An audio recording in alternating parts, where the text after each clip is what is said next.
ጤና ይስጥልን። ይህ ከዜና ዩቲዩብ ዘውትር በዚህ ሰዓት ዜናና መረጃዎችን የምናቀርብበት ነው። እስከ ፍጻሜው አብራችሁን እንድትቆዩ እየጠየቅን በቀጥታ ወደ ያዝናቸው መረጃዎች አለፍን። መልካም ጊዜ።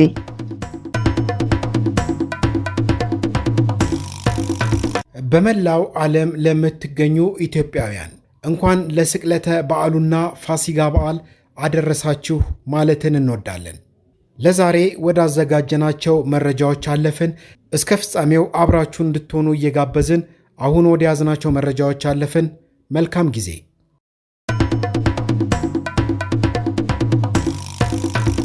ትግራይ ዛሬም ሰላም አይደለችም።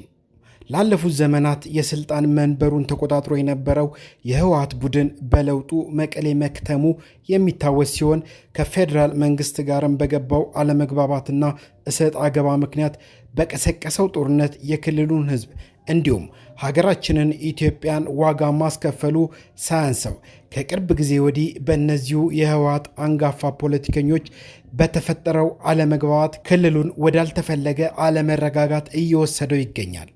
ከዚህ ጋር ተያይዞ እየተሰሙ ካሉ ነገሮች መካከል በርካታ የትግራይ ሰራዊት ከካምፕ እያመለጡ ወደ ሌላ አደረጃጀት እየገቡ እንደሚገኙ እየተሰማ ይገኛል። በዶክተር ደብረጽዮን ክንፍ የሚመራው ህወሓት የትግራይ ሰራዊትን በመጠቀም በክልሉ ግጭት ለመቀስቀስ እየሰራ ነው መባሉን ተከትሎ በበርካቶች ዘንድ ተቃውሞ የተነሳበት ሲሆን በዚህም ምክንያት በርካታ የሰራዊቱ አባላት ከካምፕ እያመለጡ ይገኛሉ። በአሁኑ ሰዓት የትግራይ ሰራዊት ታጣቂዎች ቀድሞ ከነበሩት ወታደራዊ ክፍል እየጠፉ ነፃ መሬት ብለው ወደ ሰየሙት ያልታወቀ ቦታ በመሸሽ ላይ እንደሚገኙ መረጃዎች እየጠቆሙ ይገኛል። እስካሁን 21,000 የሚጠጋ ታጣቂ ያለው የኃይል አደረጃጀት ማቋቋማቸውን ከትግራይ የሚወጡ መረጃዎች ይጠቁማሉ። ህወሓትን በሚመለከት በሌላኛው መረጃ ደግሞ በጌታቸው ረዳ የሚመራው የህወሓት ማዕከላዊ ኮሚቴ ጉባኤ ሊያካሄድ መሆኑ ተሰምቷል። በነ ዶክተር ደብረጽዮን የሚመራው ህወሓት በምርጫ ቦርድ ተቀባይነት ያላገኘን አጠቃላይ ጉባኤ ማካሄዱን ተከትሎ የህወሓት አመራሮች ለሁለት የከፈለ አለመግባባት መፈጠሩ አይዘነጋም።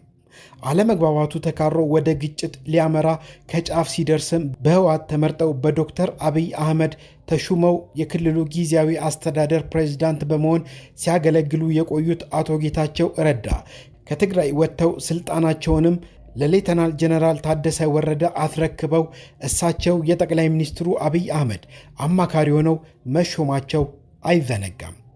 ታዲያ ዛሬ ማለዳ የወጡ መረጃዎች እንደሚያሳዩት ከሆነ ስልጣናቸውን ባስረከቡ ማግስት በትግራይ ፖለቲካ ውስጥ ለመሳተፍ ቃል የገቡት አቶ ጌታቸው አብረዋቸው ካሉ የማዕከላዊ ኮሚቴ አባሎች ጋር በመሆን የህወሓትን ህጋዊ እውቅና ለማስመለስና ፓርቲውን ከጥፋት ለመታደግ ሲባል ጉባኤ ለማካሄድ መወሰናቸውን በመግለጫ አስታውቀዋል። በጌታቸው ረዳ ከሚመራው ህወሓት የተሰጠ መግለጫ በሚል በተሰራጨው ጽሑፍም ጉባኤ እናካሄዳለን፣ ፓርቲያችንንም ህጋዊ ሰውነት እንዲኖረው እናደርጋለን፣ ግላዊና ቡድናዊ ፍላጎቶቻችንን ወደ ጎን በመተው ታሪካዊ ውሳኔ እንወስናለን ሲልም አስፍሯል። አክሎም ምርጫ ቦርድ ውሳኔ ለመስጠት ያስቀመጠው የጊዜ ገደብ ሳይጠናቀቅ ህግና ስርዓት በሚፈቅደው መሰረት መላው የፓርቲው አባላትና የትግራይን ህዝብ ባሳተፈ መልኩ ጉባኤ እናካሄዳለን ሲል በነጌታቸው ረዳ የሚመራው የህወሓት ማዕከላዊ ኮሚቴ በመግለጫው አስታውቋል። አሁን በእግድ ላይ የሚገኘው ህወሓት የምርጫ ቦርድ የካቲት 4 ቀን 2017 ዓ.ም ባደረገው ስብሰባ ለ3 ወራት በምንም አይነት የፖለቲካ እንቅስቃሴ ውስጥ እንዳይሳተፍ እንዲታገድ የወሰነ ሲሆን ፓርቲው ለእግዱ ምክንያት የሆነውን ጥሰት በማረም አዋጁን ተከትሎ የወጣውን መመሪያ፣ የቦርዱን ውሳኔዎችና ትዕዛዞች በማክበር ፓርቲው ሊያደርግ የሚገባውን ጠቅላላ ጉባኤ ለማድረግ የሚያስችለውን የጉባኤ ቅድመ ዝግጅት ስራዎችን ለመስራት ለቦርዱ በጽሑፍ ሲያሳውቅና ቦርዱ ይህንኑ ሲያረጋግጥ በመመሪያው መሰረት ቦርዱ እግዱን የሚያነሳ መሆኑን ማስታወቁ አይዘነጋም። ከዚህ ባሻገር ፓርቲው በተሰጠው የ3 ወራት የእግድ ጊዜ የእርምት እርምጃ ሳይወስድ ቢቀር የፓርቲው ምዝገባ እንዲሰረዝ የምርጫ ቦርድ የካቲት 4 ቀን 2017 ዓ.ም ባካሄደው ስብሰባ ወስኗል። ታዲያ በምርጫ ቦርድ ውሳኔ መሰረት የህወሓት የ3 ወር እግድ በያዝነው ሚያዝያ ወር የሚያበቃ እንደሆነ የሚታወቅ ነው።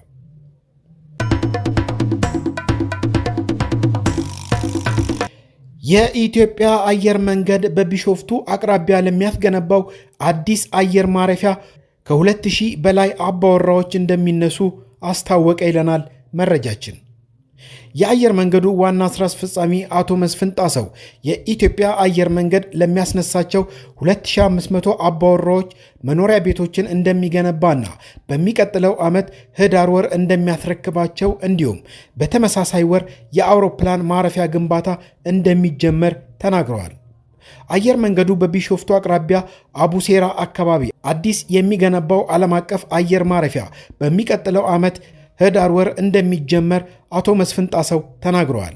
በቢሾፍቱ አቅራቢያ ይገነባል የተባለው ግዙፉ አውሮፕላን ማረፊያ 3500 ሄክታር መሬት ላይ የሚያርፍ መሆኑንም የገለጹት ዋና ስራ አስፈጻሚው ከመሬታቸው ለሚነሱ 2500 አባወራዎች በህዳር ወር ወደ አዲሱ መኖሪያቸው እንደሚዛወሩ አስታውቀዋል። አቶ መስፍን በአካባቢው የግብርና ምርቶች ማቀነባበሪያና የንግድ ተቋማትን ጨምሮ አዳዲስ አገልግሎቶች መስጫዎች እንደሚገነቡ ገልጸዋል። የኢትዮጵያ አየር መንገድ የሚያስገነባው አየር ማረፊያ ግንባታው ከ4 ዓመታት በኋላ የሚጠናቀቅ መሆኑንና በአፍሪካ ቀዳሚ የሆነ የአውሮፕላን ማረፊያ እንደሚሆንም ነው የተናገሩት። ከአዲስ አበባ 40 ኪሎ ሜትር ርቀት ላይ የሚገነባው ይህ አዲሱ አየር መንገድ በዓመት 110 ሚሊዮን መንገደኞችን እንደሚያስተናግድ ነው ዋና ስራ አስፈጻሚው የገለጹት። በሁለት ምዕራፍ ግንባታው የሚከናወን ይሆናል። በመጀመሪያው ምዕራፍ 60 ሚሊዮን ተጓዦችን ማስተናገድ የሚችለው ይገነባል። የመጀመሪያው ምዕራፍ ሲጠናቀቅ 50 ሚሊዮን ተጓዦችን የሚያስተናግደው ሁለተኛው ምዕራፍ ይገነባል። የመጀመሪያው ምዕራፍ ግንባታ እንደ አውሮፓውያን አቆጣጠር በ2029 ይጠናቀቃል ተብሎም ይጠበቃል ብለዋል። ለዓመታት በአዲስ አበባ የሚገኘው የቦሌ ዓለም አቀፍ አውሮፕላን ማረፊያ ጥቅም ላይ ሲውል ቆይቷል። የአየር መንገዱ እድገት በጨመረ ቁጥር ለአውሮፕላን ማረፊያ የተለያዩ የማስፋፊያ ስራዎች ሲከናወኑ ቢቆይም በዓመት 25 ሚሊዮን ተጓዦችን ማስተናገድ በሚችልበት የመጨረሻ አቅሙ ላይ መድረሱን አቶ መስፍን አስታውቀዋል።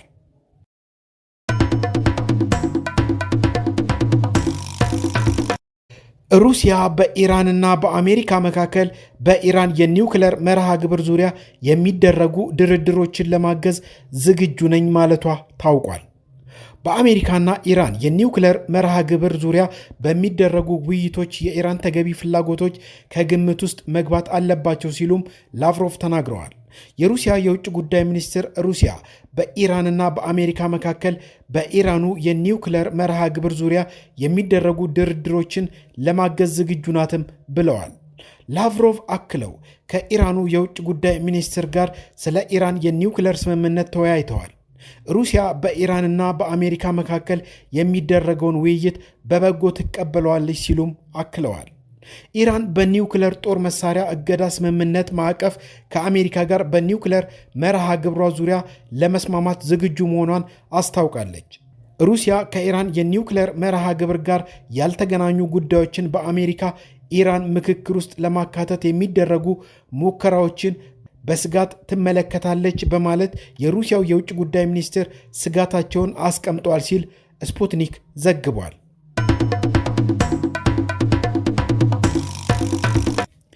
በመጨረሻም በመላው ዓለም ለምትገኙ የክርስትና እምነት ተከታይ ኢትዮጵያውያን እንኳን ለ2017 ዓ.ም የስቅለትና ፋሲጋ በዓል በሰላም አደረሳችሁ እያለን የዕለቱን መረጃችንን እዚህ ጋር አበቃን። ሰላም ለሀገራችን፣ ሰላም ለምድራችን። እስካሁን አብራችሁን ስለቆያችሁ እያመሰገንን በቻናላችን የምንለቃቸውን ዜናና መረጃዎች በሰዓቱ እንዲደርሱ ሰብስክራይብ፣ ላይክ እና ሼር ማድረግ እንዳይዘነጉ እያልን ለሀገራችን ሰላምን፣ ለሕዝባችን አንድነትን እየተመኘን ተሰናበትን።